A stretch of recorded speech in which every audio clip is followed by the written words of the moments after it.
From the director of the 1988 film Scarecrows comes a tale of crime, revenge, and justice.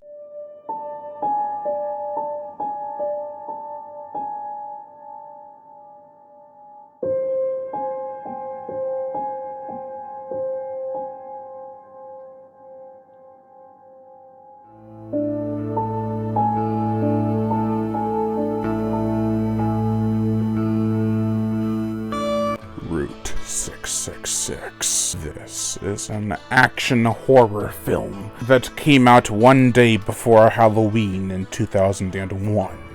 The plot: after a man is taken into protective custody, he is immediately put into danger, as the men who are trying to kill him are right on his tail.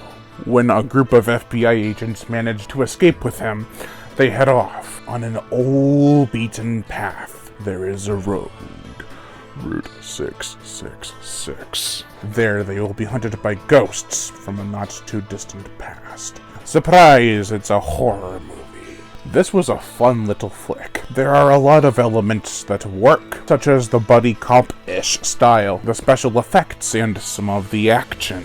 However, a bit of it does fall short though. The abundance of shaky cam really affected some scenes that demanded it to be stabilized to amplify the effect. I think it's a well-realized story. It's got a good flow and decent mystery. However, where the movie really shines is its characters. Jack LaRocca, played by Louis Diamond Phillips from Red Water, as well as Carney, is a pretty solid leading man.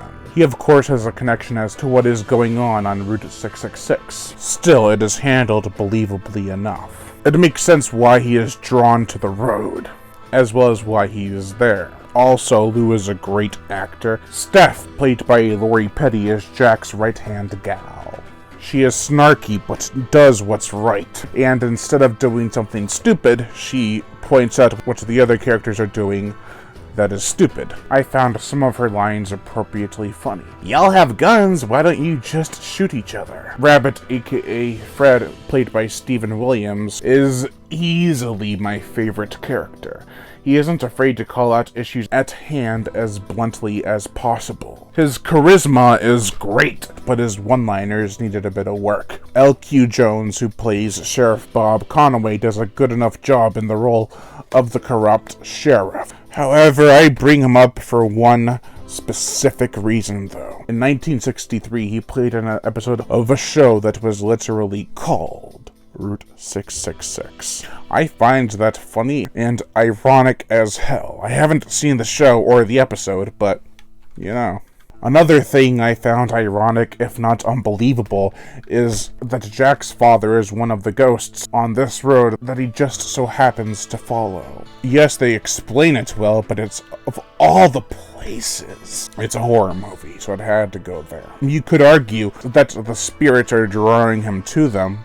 However, they don't know it's him until he flat out says, "Father!" Another thing I felt you could take right out of the movie was the subplot with Rabbit, who needed to be protected by the feds. I mean, without that, the movie wouldn't work, because the feds would have no reason to go up there. However, the subplot of the mercenary going to go kill him is totally pointless, because it ends way too fast. And then all of a sudden there are zombies, and that is the main focus of the movie from then on out.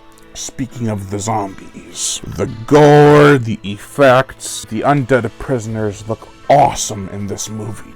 They were buried alive underground, thus they have concrete on their skin, covered from head to toe in concrete. It looks like a mask when it isn't, and that makes it all the more unsettling. As for the gore, we get some bloody drillings, some severed fingers which magically reappear, and plenty of blood splatter. With a healthy low budget of $2.3 million, I wish it had a bit more. The motion picture soundtrack, it's got that usual southern twang and rock style that is very prevalent in a lot of these desert kind of movies, like From Dusk Till Dawn. There are no real memorable themes, or one that acts like a main stinger. I still didn't hate the music though, because it was rather enjoyable. This was a decent watch. It didn't break any new molds in the genre or anything like that. Honestly, I was reminded a lot of From Dusk Till Dawn. Everything from the setting and music to the fact that this goes from an action crime movie to a horror movie in the blink of an eye.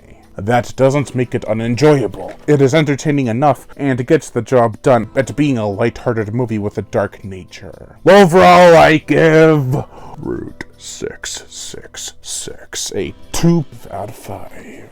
Thank you all for watching, and I am Brian Gatto, the horror show host. Make sure to like, comment on, as well as share this video. Like my Facebook fan page and support me on Patreon. Even $1 a month will help keep this channel going on strong, and I'd greatly appreciate it. Also hit that notification bell, and as always, subscribe.